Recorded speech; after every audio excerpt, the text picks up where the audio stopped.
ကျမလေးမင်းလာငါရင်ကိုဖမ်းစားထားပြီကွာ မင်းကငါသဘောကျတယ်မိဖုရားဖြစ်တဲ့ဘလူးပြည်ကိုလိုက်ခဲ့ပါတော့ မလောက်ပါနဲ့ဘလူးမင်းရဲ့ကျမမှာကိုကြွက်ရှိပါတယ်သူသိရင်မလွယ်ဘူး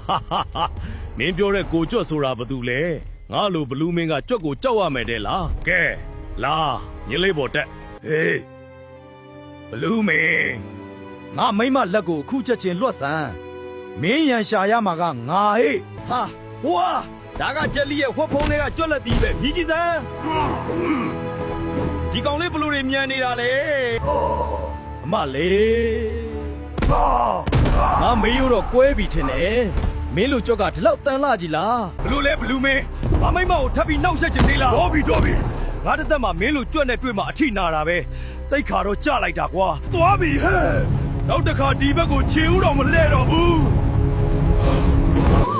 ကိုကတကယ်ပဲဂျက်လီကြနေတာပဲ ကျမရဲ့သူ့